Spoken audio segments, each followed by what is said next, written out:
Hello and welcome to the PC Perspective Podcast. This is episode 774. It's being recorded on May 22, 2024. I'm Sebastian Peak. I'm likely Jeremy Hellstrom. I'm Josh Walrath.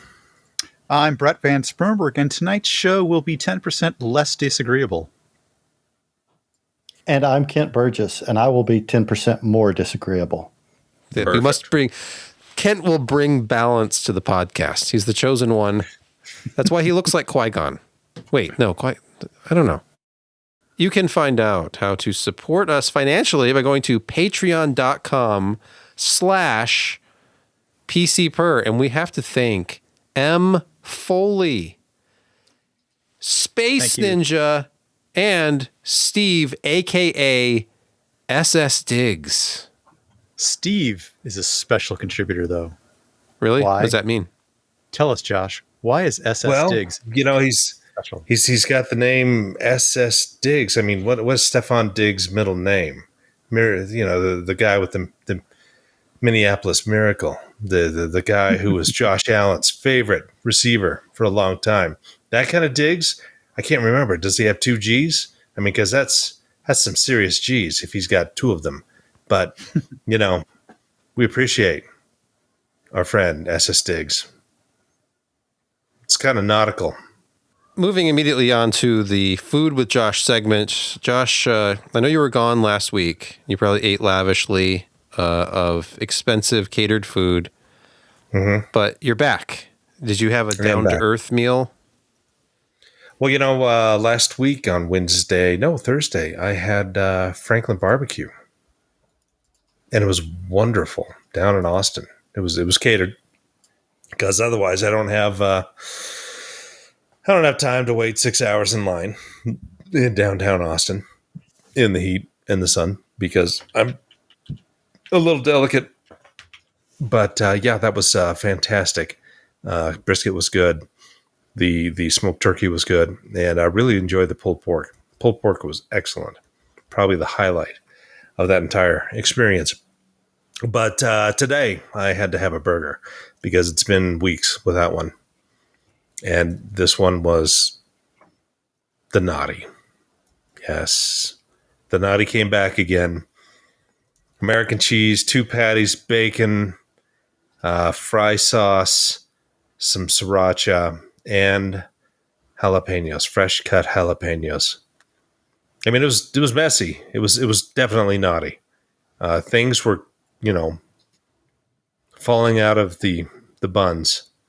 I don't know how much more naughty you can get, but it was fantastic. Filled me up. Fries were excellent. Everything was good. Can't say enough about it because it was fantastic. And there have been comments already in YouTube about the environs. Yeah, that's really the top story tonight as we move into the PCPer news desk is Josh's office has been changed. It's been changed. It has. So when I went down to Austin, apparently my family decided to give me an early Father's Day present. They moved everything out of the office. They tore out the old nasty carpet. They painted the walls. They roughed in a closet and put down new flooring. So we still have, some more painting to do. Got to finish drywalling the interior of the closet. Got to mud the exterior, interior. Need to do the molding around or whatever you call that. Not the wainscoting. What's the floor stuff? Baseboard? Baseboard. Got to get those dangs in there. And then I'm set. I'm going to go through all of the crap that was in here. May get some new shelving. Rearrange things a little bit now that I have, the space and everything's out there. So make it happy. Make it happen. And that's, the audio here is different because instead of carpet, it's, kind of the manufactured floor. It's a really nice kind of blonde stained wood finish and feels nice. Your voice has a little bit more of a, I think I call it a live quality this evening. A little more live. Well, it's certainly more echoey. Yeah. Yes. Yeah. It's not dampened. Well, just in case we haven't heard from Josh enough already at the beginning of the podcast, let's go on to the NVIDIA financials. NVIDIA, of course, is a rather large player in the United States economy, apparently, because they have all the money. And they just made more money than ever before. Josh, please tell us all about it. So yeah, they did really, really, really well. So last quarter they did 22 billion. Well, they outdid themselves first quarter, even though they call it what, Q3 25 or Q1 25. I can't remember. Q21 or Q1 2025. Okay, They're future looking. So they made 22 billion last quarter. They made 26 billion this quarter, which is backwards because Q1 is usually the lightest quarter. It's always down from Q4. And this is not the case because AI is the word, and they've been selling everything they possibly could. Their data center made up $22 billion of their entire income revenue.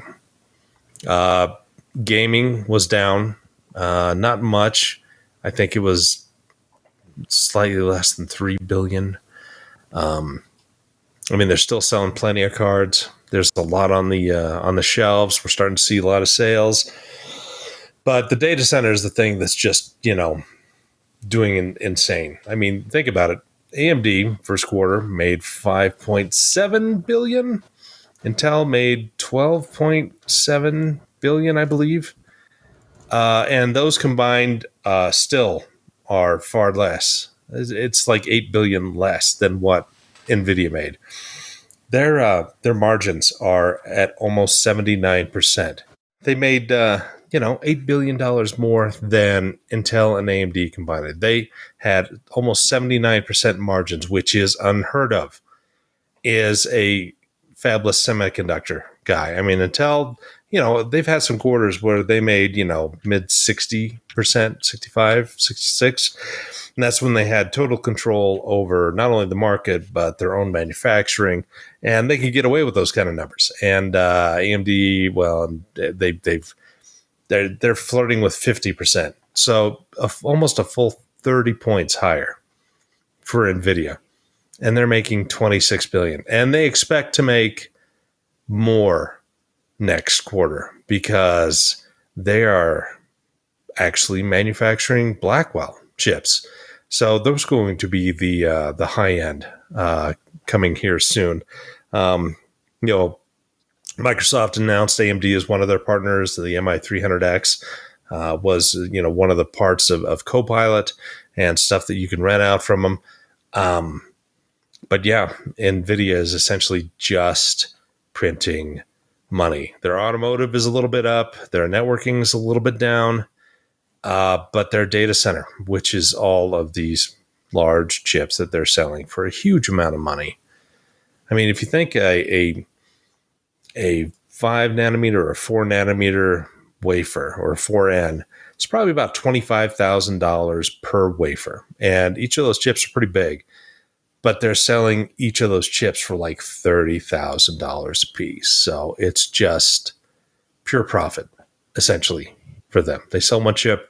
The rest of the chips are going to the bottom line. And they only increased, I believe, was it their OPEX by 800 million over the past year? But they increased their sales from 7 billion to 26 billion in a year. That's 263% growth in 1 year. It's ludicrous. Why aren't they selling me a 4090 for very little money?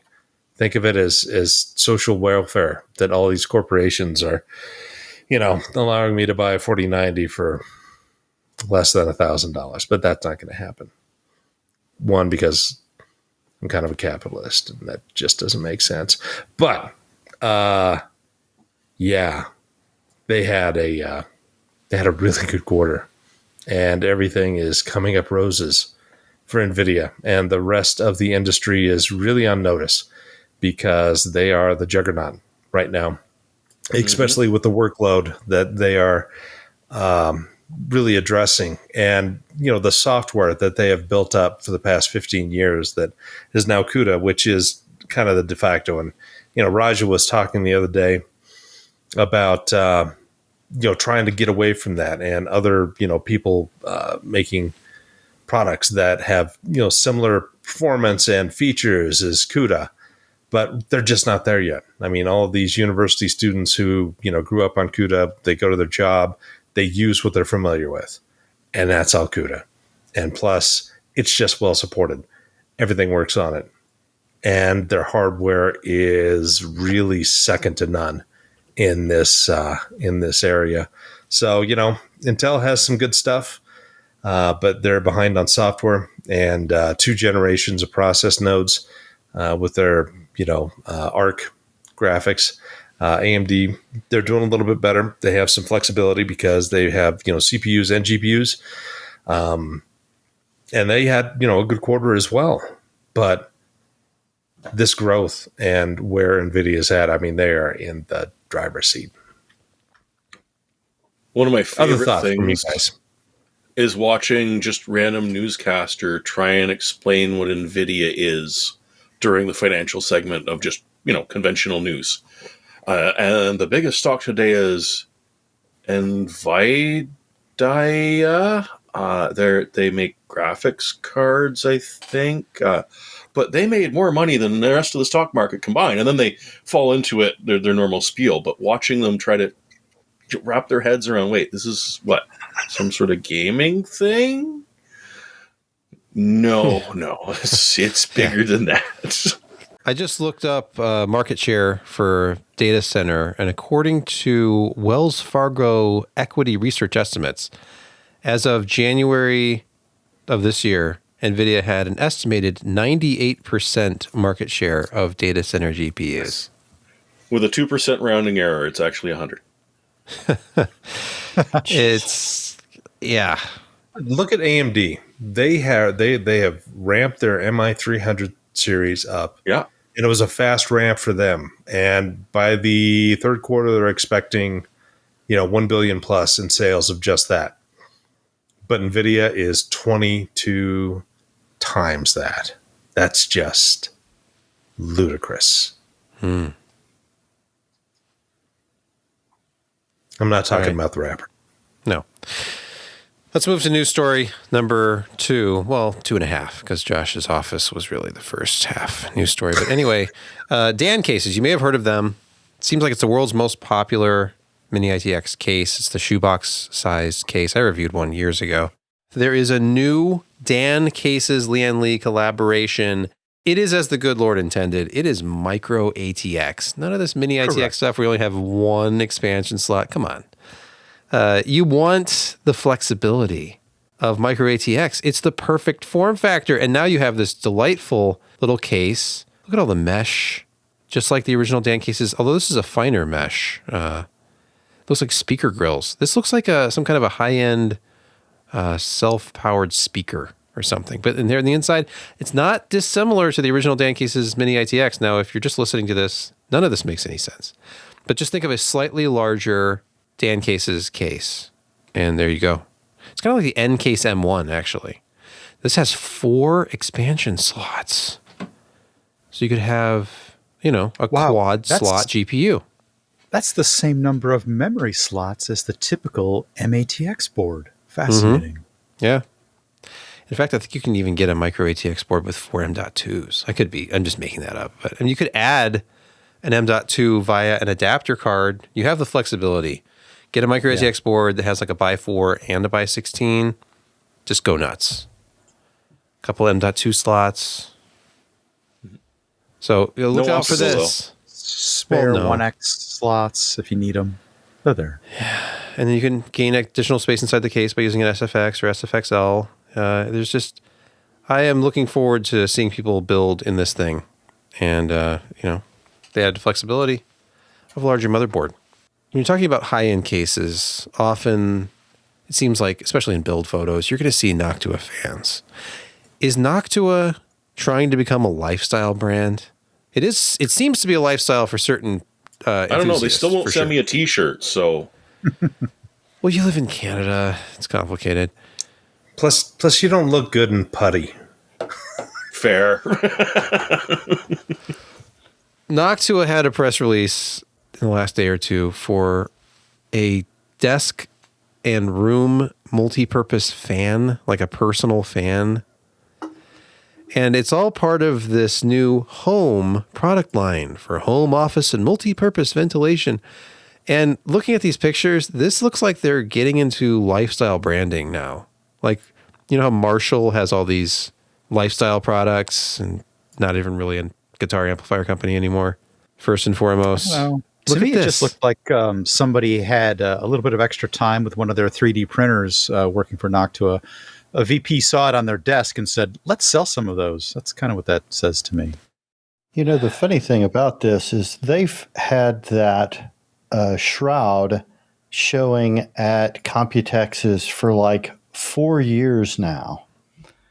And when it never came out, I saw a lot of YouTubers that were like, this was a great idea. So I just 3D printed one. So they have their fans and with that shroud. And you can probably find the print files for it online at this point. Oh, yeah.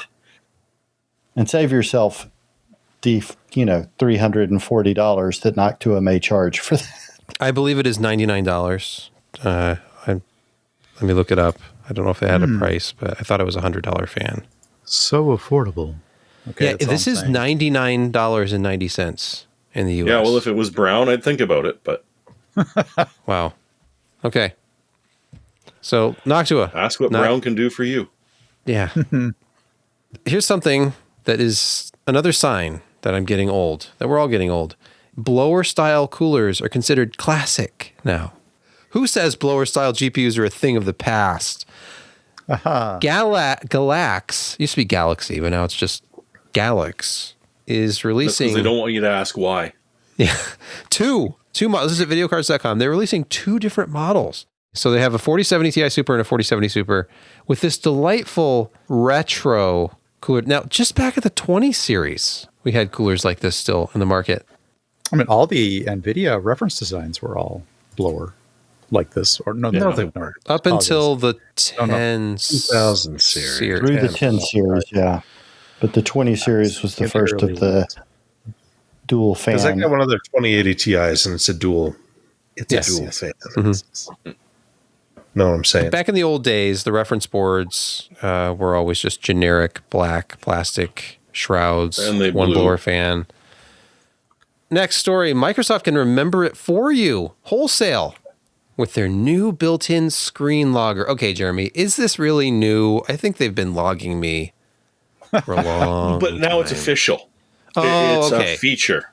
Okay. They are just being completely blunt and upfront about it and actually billing it as a very handy feature. Because why worry about, waiting until you get infected with a keylogger when Windows 11 Recall for Copilot Plus PCs will literally take a screenshot of your screen every couple of seconds and save it for several months. Not only that, it'll use the NPU on your CPU to analyze the screenshots so that they can be searchable. So it's going to take a look at what you've as on the screen and know what you were doing. And Microsoft is, of course, promising that, it'll only be there for 3 months. It will never leave your computer. It will be associated with your account and it will be encrypted via that BitLocker key for that Microsoft account. And we both know that files that are supposed to have been deleted automatically don't suddenly reappear 3 to 4 years down the road, shocking everybody on a variety of platforms. And the whole idea of it doing an image search to be able to convert that to searchable text without having to ask anyone for help, or Microsoft wanting to, quality assure that what it's generating is actually accurate, will definitely not happen. So, yeah, chances are your screenshots will go up. This is so lovely because they've mentioned that a Chromium-based browser, which includes Edge, if you're in private browsing, it promises it won't capture the data on that screen. Now, exactly how it flags that as in private and knows to not record it as part of the screen is an interesting question and probably easily got around. And they also don't mention any other browsers. Or the fact that if you don't go into in private browsing the next time you log into your bank account, that screenshot is going to have everything. And if you're the type that likes to toggle the password to unhide so that you can see what's going on, yeah, that's going to be on the screenshot. So, yeah, this is pretty much belongs in security corner in a way. I almost insanity. put it there, Jeremy. It should have been. Jeremy, imagine the boon that we're going to be able to have for some malware out there that's no longer going to have to wait for you to log into your bank or to some other sensitive accounting information. They're going to be able to mine from that point that you become infected backwards, 3, maybe 4 months, and just kind of just do a hard text search for passwords and IDs and things through, helpfully probably using a Copilot API to facilitate that and speed it up using some of your spare CPU cycles. I can imagine this is going to be a real boon to malware providers and getting them the information they want much quicker. I forgot my password. Boom, boom, boom, boom. Up comes a bunch of screenshots of what your password was entered in as. Perfect. It baffles me how why don't they just advertise a keylogger for you? It's better than that. Just install it in there. Yeah, this is better. This is better. Yeah, this is AI. Better. This is AI powered key and screen logging. Everything, and it's a feature. The good news is it'll only be on those fancy Qualcomm ones. This is funny. Right? So as of now, it's not supported on Intel or AMD. It'll just be the fancy new Qualcomm ones we were talking about, which is, kind of sad. Intel promises to make Copilot Plus based PCs. But anyway, imagine an email address or an email you're writing and then you erase part of it. It's like, I probably shouldn't say that, but Copilot has captured it for you. It's there. Copilot's like, hey, I sent that email for you. Yeah. Thank you. Oh, it does that. Or imagine if you're doing a search in front of somebody else and that erased stuff comes up as part of the results. And you're like, no, don't read that. Don't look at the autofill. And of course, to pair along with this, Power Tools for Windows 11, they've introduced an advanced paste feature. So this lets you copy text and paste it as like JSON or plain text or a couple of other things. Or if you're willing to pay for OpenAI credits, it's got an API hook, which will go in and translate it for you, generate code, rewrite your style into a professional or even Yoda for some reason, which means that whatever it is that you copied onto your clipboard is pretty much automatically sent up to OpenAI. And while we know they're very incredibly trustworthy and aren't having huge problems right now. So it's a twofer for Microsoft this week. It's just, wow. Okay, so the product keeps getting more and more onerous, and obviously if you work somewhere where you have to use it, then so be it. Don't do anything on your system that you don't want people to see. But what if I want to play Hellblade 2, Senua's Sacrifice? That's the thing. Well, if you have for personal use, what is the benefit of Windows anymore? Except for just it's easy to set up because your vendor, for your graphics card, your motherboard has all the drivers for it. I think maybe 2025 will be the year of Linux on the desktop. Finally. Maybe Microsoft will have pushed people so far that once Windows 10 support starts falling off from new hardware, which it is already, they'll say, okay, the latest AMD chipset doesn't support Windows 10 anymore. I'm going to go to Linux because there will be support there. They're going to experience a drop, certainly. Yeah. But it's going to be 1 to 2 percentage points at most, because the vast majority of people are not like us, where they go out and experiment with new OSs. They have test machines that they go and run this stuff. They have, benchmarks that they want to run. They want to, try to get one of the latest and greatest 3D titles running through Wine or whatever on It's Linux. way past Wine now. It's way past Wine now. Yeah, I know. And gaming on Linux is not what it used to be. There's a slight performance hit. Thanks to Valve. Yes, thanks to Valve. Thanks to the Steam Deck. Is that on the list? What, Gaben's newest? No. That was an old story. What? Microsoft? That old rumor buying about Microsoft Dell? acquiring them, that was from some old Yeah. article that somebody else decided Okay. to drag up again. There's no new information there. No. Okay, Okay. good. Yeah, they've been wanting to buy Valve for a long time. NVIDIA Okay. will buy them. This next story, I don't know why it's on the list, but let's just talk about it. It's Cooler Master introducing new thermal paste, but of course it's 2024. But it's AI. They're calling it AI thermal paste. Come on. I think part of this is to have exactly that reaction to point. I out think the it looks ridiculous- tasty. It's different much colors. tastier I guess than the there's gray different different Oh my flavors of gosh. it. There's blue and red and yellow and some kind of a teal.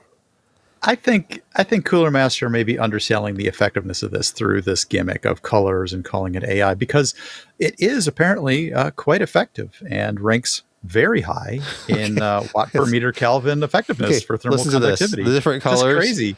Why is it different colors? It says the CryoFuse 5 may not mean much for the average PC builder, but enthusiasts looking for style points on their video builds might love it.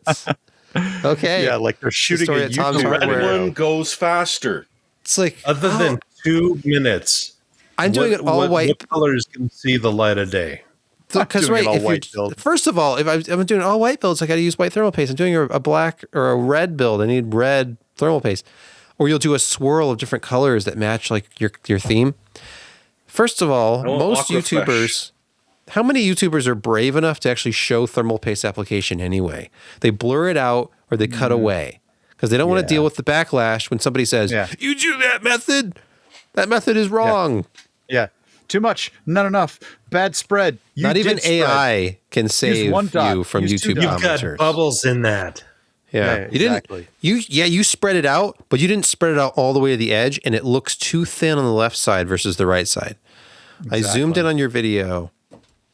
That's why I stole a Dairy Queen soft serve ice cream dispenser, and I've just filled it with thermal paste. Yeah, So this is. I mean, William Shatner was so far ahead of his time when he said, "In a life." Next up from the register, hunger for more HBM capacity could cause shortage drama. DRAM. Yeah, the register and I are in a fight right now.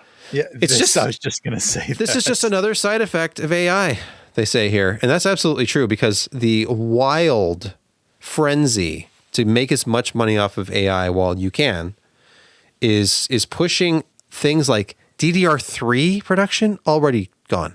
Where am I going to buy my brand new sticks of DDR3? I guess I'll have to just Well, where buy am I going to used on get eBay cash now. for my SSD? Yeah, they're already pushing That's lines true. that were Right? making Cheap-ass like cash. regular chips for the regular common man, commercial stuff, regular consumer stuff. They're converting those lines over to a lot of these HBMs. One thing that I did find a little bit surprising in this article is that I think TrendForce is actually named in here as a manufacturer. I didn't actually know that they had their own manufacturing lines for memory. TrendForce, a maker of DRAM. Is that where the Team Force comes from, maybe? At a guess? possible. Like, totally I don't uneducated know. here? TrendForce don't I've always think known as so. being low-cost SSDs, but Yeah. Yeah. I didn't know they were making their own chips. I thought they were buying them from They one have of a the fab? manufacturers.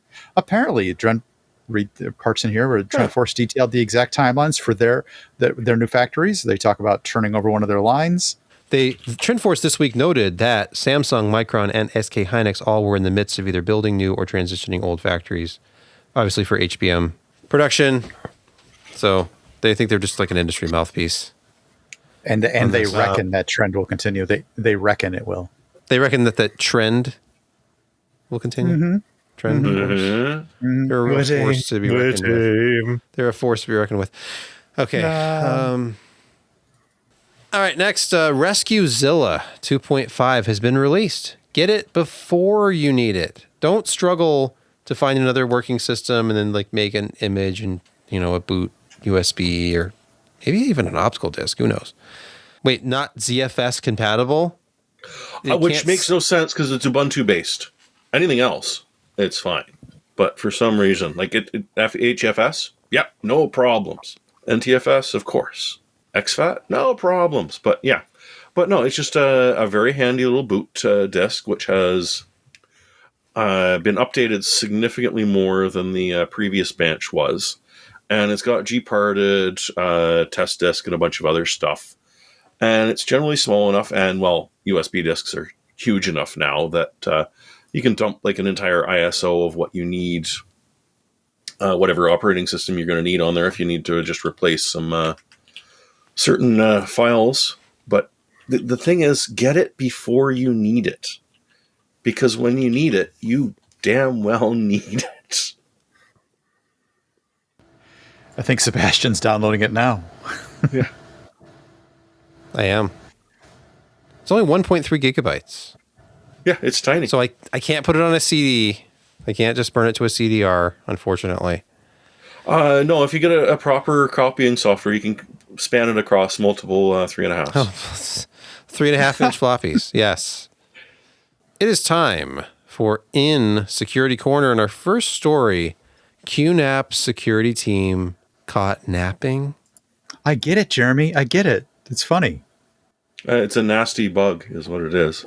Yeah, so back in December through to January, a bunch of security researchers pointed out to QNAP that, hey, here are 15 horrific flaws that you really, really need to fix. And QNAP addressed 4 of them. The amount of time has gone by that the researchers decided, hey, security through obscurity, stupid. We need to let people know. So they did. They listed all 15, including the 4 that had already been patched. And QNAP sort of responded saying, well, there were some communication issues internally, and immediately spat out 5 more patches. But if you do the math on that, there are still 6 that are unpatched. 2 of which I believe have 0 days. Ooh.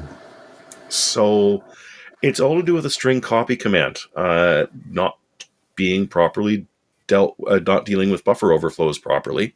And, well, we all know what that leads to. It leads to code execution in a place you'd rather code wasn't executed in. It's not great. And, I mean, it's always that argument. Hey, should researchers release this stuff before it's been patched? Well, yeah, if it was back in December and we're almost at June, yeah, you need to release this so that QNAP is actually going to deal with it. They haven't dealt with it completely yet, or at least not as of that posting, so definitely check your updates. Even log in, because some of these may require firmware updates. Because, yeah. Or, just unplug your QNAP device. This is the OS as opposed to a specific model of device as well. So chances are you're vulnerable. Sad. Next, a critical fluent bit flaw impacts all major cloud providers. This is also from Bleeping Computer. And by all, we mean all. By that, all of them. Wait, like it's been Microsoft downloaded and Amazon? over 13 billion times. This crack that they're using. Now, to be fair, it's also been downloaded for proper usage, right? This is something that pen testing companies use because it works. So yeah, it's not a good one. Brett, you wanna? So you this wanna is share the pain looks on like this. a heap overflow, typical Linux issue. It's designed so that if you trigger certain logging information, that you're sort of exploiting the logger. In a way, this reminds me of Log4j, which had a similar sort of mechanism of triggering a specific message in the log files. And if you got it to log something that you were sending it, if it sort of verbatim copied the part of the message that you could craft and it grabbed that and put that in the log file, this is sort of a similar exploit to that in my mind. I don't know if there's if all of this has been patched yet. I know that Linux tends to get these patches rather quickly out. That doesn't mean that your provider has patched it yet. You can't tell if you're vulnerable because you're sort of riding somebody else's bus, so to speak, when you're buying capacity on a Linux box from a cloud provider. So you should look at that. Ask them, hey, are you guys patched for this Fluent bug? Just to make sure that you're not vulnerable, because I'm not sure there's a way for you to easily check, because some of that logging is kind of like behind the scenes, and you don't have control of that. If you do, when the patch comes out, just check, make sure that you're using, if you're allowed to, on your instance, make sure that you're patching your OS with whatever tools they're giving you, whatever tools your provider's giving you. Patch early, patch often. Good. Nope, sorry, you're out of date again. Patch again. Download another patch. Nope. So, yeah, it's perfect transition to Chrome. 125 update. It's the version number of Chrome now, apparently. It is. Yes. More high severity vulnerabilities. Keep your Chrome updated. 4 more vulnerabilities reported by external researchers. So Google announced on Tuesday, Chrome 125. Oh, actually resolved 6 vulnerabilities. 4 of them high severity. Use after free, typical stuff like the image thing that we talked about a couple of weeks ago, graphics engine type issues. I'm not even sure. I mean, we kind of put this in as a story to say, oh, by the way, patch your Chrome and all that. I'm not even sure it continues to rate almost to even mention. You should be doing this on a regular basis. I think patch it every week. Goodness sakes. Yes. I think they're up to 10 critical vulnerabilities they've patched this year so far then. Well, we were tracking like 1 a month that were 0 days. Oh, look, it needs another update. Yeah. They've been averaging 1 a month, 0 days with active exploits in the wild. Guess who's building another Intune package tomorrow? Yeah. That's probably you. And Josh, too, possibly. Falcon Northwest, the chat, needed that reminder. Kelt has now updated from 124 to 125. I don't use Chrome anymore, but I did get a Firefox update when I went on there, I think this morning. For the first Blind time indicating that 125 has a patch as well. What? 125 is already When will it end?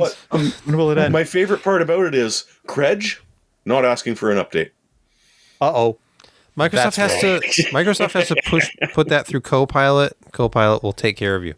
What if Copilot? But of course. Earlier on the show, I was scrolling backwards in the public channel on Discord, and somebody had posted, a Mega Man had posted this picture of a coffee mug that said debugging, and is defined as being the detective in a crime movie where you are also the murderer. Yes. Yes. So, yes, the programmers of the browser and every operating system that we all use, both the murderer and the detective. Nice. All right, let's move to the next segment. It's time for gaming quick hits, and the first story: Total War Star Wars. Can this be? This is the rumor. Okay. So what we do know is Creative Assembly is working on 3 new Total War games. That is the end of what we know. Warhammer 40K has been the rumor for quite a while, and considering how much money they've made off of Fantasy Warhammer, seems to be a good guess. But the problem is they're going to have to rework the engine because you can't turn Orcs and Space Marines and Chaos and everyone into glorified archers. It's not going to work. But in the grimdark future of 40K, ranged combat is big. They tried it with Empire. It was annoying because all the artillery would just focus on the general and kill the general, and then half your troops would leave. Not very fun, although you could work around it a bit. But the thing, and there's also flying vehicles, which they can sort of deal with in the fantasy, but not so much. So if you're going to rework the engine to do ranged combat focused a game, and Star Wars is, whoring themselves out because Disney owns them and just wants to make more money off of it. So it's quite possible that you'd see a Star Wars one. I'm not quite sure how they'd Total War it. I mean, 2 sides, Rebel versus Empire, that's not a lot of choices. Throw in the Scoundrels and the Hutts in that for a third, and again, you're not really rounding out the game. Maybe there are different parts of the Alliance and the Empire, and you have to convince them all to ally with you and then eventually vassalize or take them over. It's kind of hard to see how it would work. You could maybe go back to the Old Republic and toss in a few more. I don't know. It seems like something that would be wonderful. It would be great to have because it's been a long time since the old RTSs from Star Wars that were actually good were released. Actually, it's been a long time since a good Star Wars game was released, at least in my opinion. So we'll see. And of course, the third one is going to be their bread and butter. It'll be a historical one. I would like Medieval 3. We might see Rome 3. Shogun did incredibly well. They could go back to that. But chances are that one of them will be historical. Good chance one will be 40K, and, well, we don't know what the third one will be. So, hey, spread the rumors. By the way, if my son was on the podcast right now, he would say that, Jeremy, there was a great Star Wars game released in 2022. It's Lego Star Wars: The Complete Saga. He has logged so many hours in that game. You're absolutely He loves correct. it. He's on free play now because he completed all 9 episodes, if you count the last 3. Next, Game Rant is reporting, I'm sure others as well, because this is just a press release sent out via email to 1 million people. Tomb Raider Remastered Physical Collector's Edition includes Lara Croft's guns. There's one tiny catch. This is limited run games, which means you'll order it, you'll pay a lot for it, you'll wait a year and a half, it'll randomly show up on your doorstep, and the game may or may not be a CDR. But otherwise, order now. Order now, right now. And I didn't see, the future of the franchise for Tomb Raider. I don't know if there's anything in production. I think there's nothing. So if you're a fan, you're going to have to mine historical releases. I don't think there's a PC version of this. I think all the copies of this game is for consoles, for Xbox, PS, and Switch. So, But if who you're on wants one to of those pay platforms, the PG PC version of it? maybe not. Anyway, as Sebastian was saying, there's a whole box of goodies that may or may not show up at your doorstep at some point. The gun case is actually Shadowbox and comes lit. Of course. See. Of course it does, until it changes. Yeah, well, figures, posters. They always say in including fine print with their stuff, and I've ordered limited run game stuff before. Subject to change. Subject to change, and you get it, and it's like a different color. The poster's like smaller than you thought it was going to be. Hey, how about the soundtrack? Is it shorter? Is it, they're including CDs of the soundtrack and all that? Nice. This is for the first 3 games.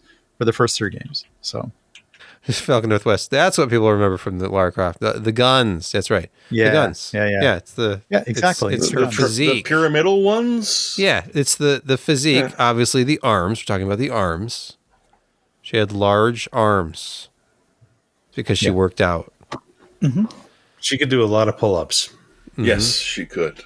Yes. I like Quite the have voice Mario's actors. toe strength, but apart from that, Okay. it's supposed to be a quick hit. Moving on. Yeah. Night Dive Studios. This is the next Gaming Quick Hit story. Night Dive Studios System Shock Remake launches May 21st. That actually already happened. Today is May 22nd as we yesterday. record this. Devs discuss 1994 Original's influence on modern games. It's a story on the PlayStation blog.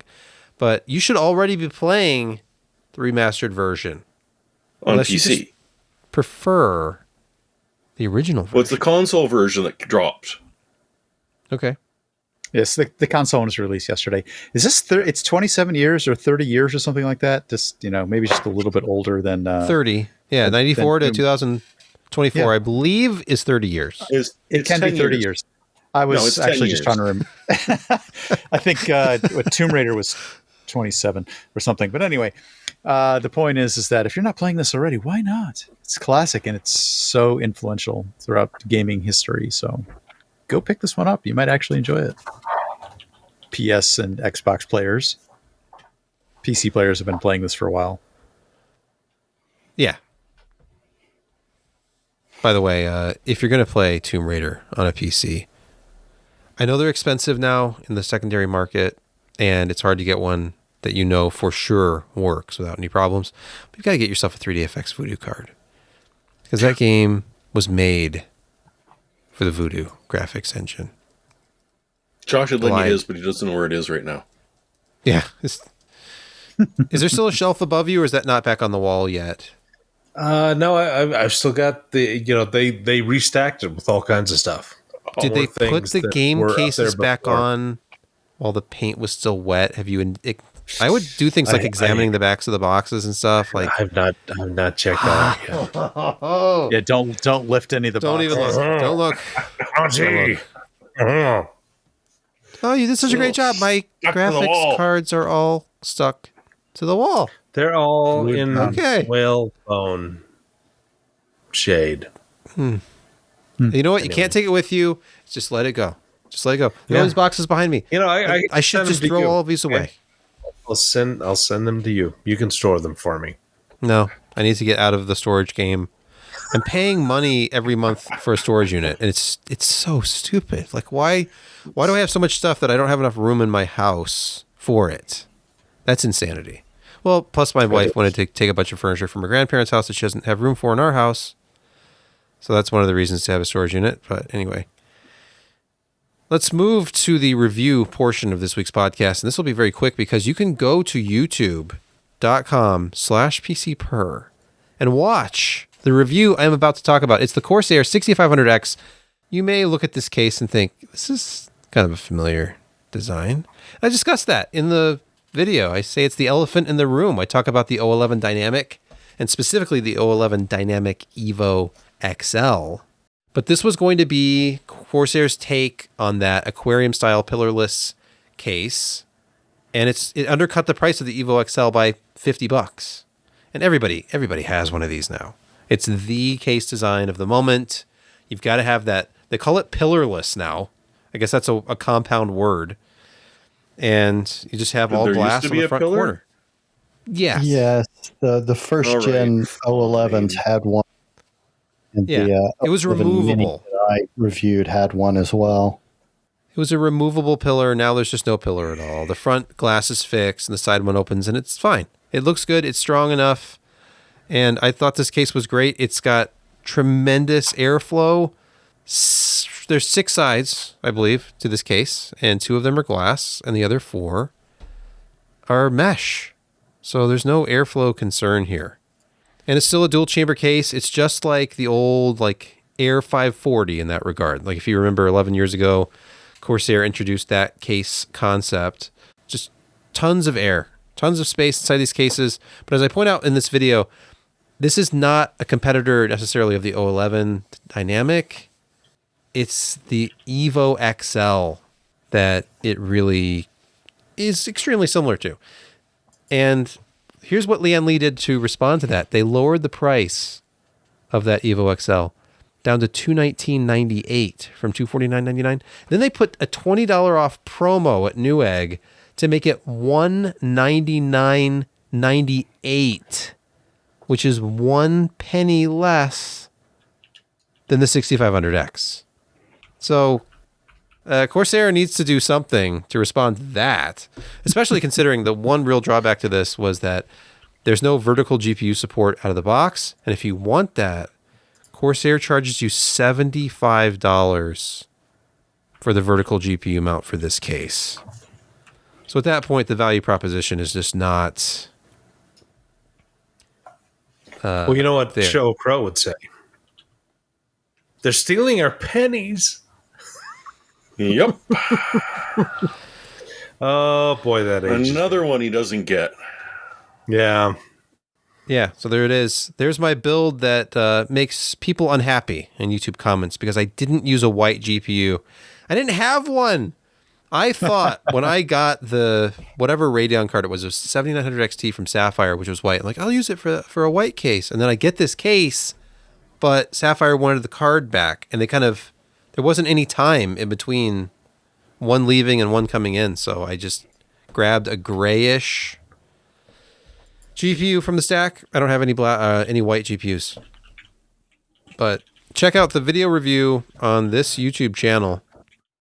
Let's move on to picks of the week. Josh, please get us started. Me. All those talk about storage getting more expensive. Well, you know what? There's still good deals out there. You can get a 4 terabyte unit for, well, after everything's said and done, you can get it for $199. $499. 4 terabyte PCIe 4.0 up to 7.4 gigabyte per second write. Wait, no, reads. Yeah, it's King spec. It reviews okay. It's probably not great. Take your, own life in your own hands. But for $200, that's a pretty good deal, especially when everything else is kind of creeping up in terms of memory and storage. So, yeah, this would be a great gaming drive. Or you recommend Death Wish Raid. No, I don't recommend such things. No. No, that was Ryan. And literally any raid he touched. Jeremy, do you have a pick this week? Hey, do you remember Strategic Simulations? And the thousands of great strategy games that they put out. Well, it was Mir that turned me onto this one over at Fanatical. The Killer Bundle 30 for $20 American. Apparently I got ripped off because I had to pay $27.19 Canadian. You get a variety of interesting things like Dragon's Dogma, Dark Arisen, Frozenheim, Vampire Swan Song, Rain World with the Downpour. But you also get 17 SSI classics. Boom. There is a huge list of games in here that you can add that you'll probably, never play, but you should. And you might even just fire it up for the old, remembrance of firing these up in the 80s and the 90s and just having so much fun with Pacific Command and Generals, Star Command. Drug Dealer Simulator. That sounds fantastic. That is also that one. Yes. Yeah, that is The also important thing included. is this is 96% off on Steam. Yes. It is a $503.66 value for $19.99. I don't care if I'll ever play any of these. If you already got it, you can just gift the key to someone else. It's very easy to do. So yeah, there is a couple of duplicates that I had, but no, it's a stupid amount of games for almost nothing. And no, it doesn't require a DOSBox. These should all launch off of Steam without issue. Well, apart from general Steam issues. It's a lot of fun. I've been poking around at a few of them, then I settled into Frozenheim, which I don't think I'd even heard of. But it's like a Viking RTS combat with base building and a bit of story to it. It's entertaining.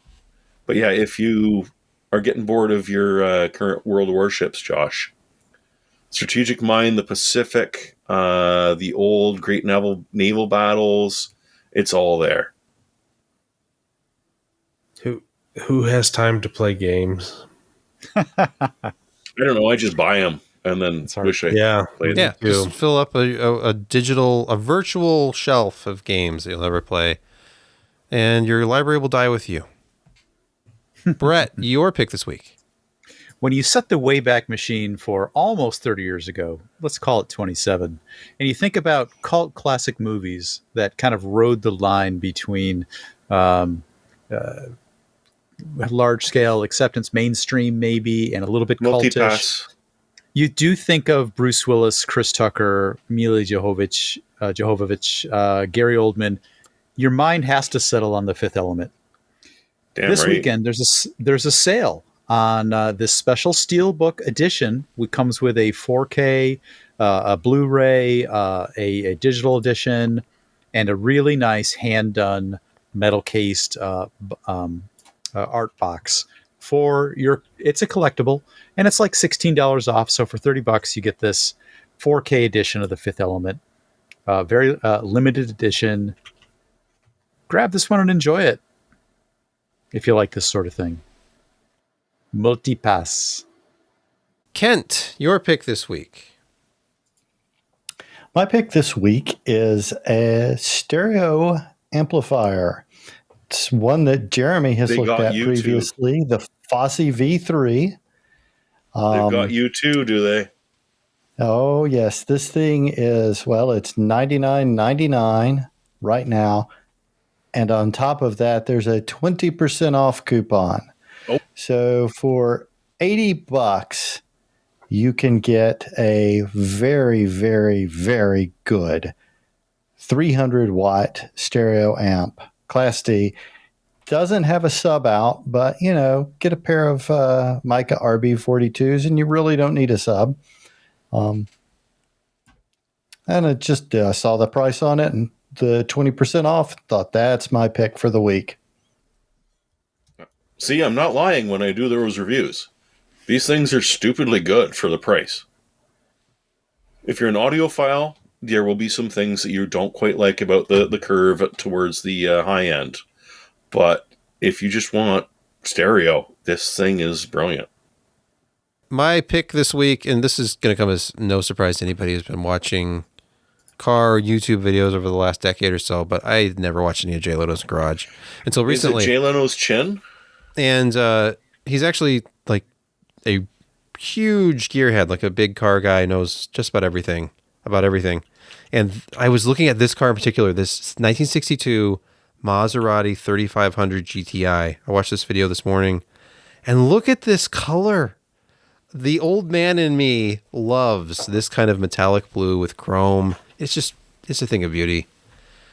I'll just leave it right there. It's like old James Bond, the DB7? Yeah, Aston Martin. Yes. Yeah. DB5. Yeah, the DB5. There you go. That's going to do it for another episode of the PC Perspective Podcast. I want to thank everybody for listening, watching, and we will probably do it again next week. That's the kind of commitment that you can expect from us. Maybe, I don't know. I kind of didn't want to do it this week because my wife is traveling and it's hard for me to get my son to go to sleep when it's just me and him in the house because he's all out of sorts because she's not here. But it all worked. I just left him alone and I'm doing the show. So it's fine. I mean, he's upstairs and I'm downstairs, but anyway. Yeah. Thank you. I'm going to stop the recording now. Good night, all.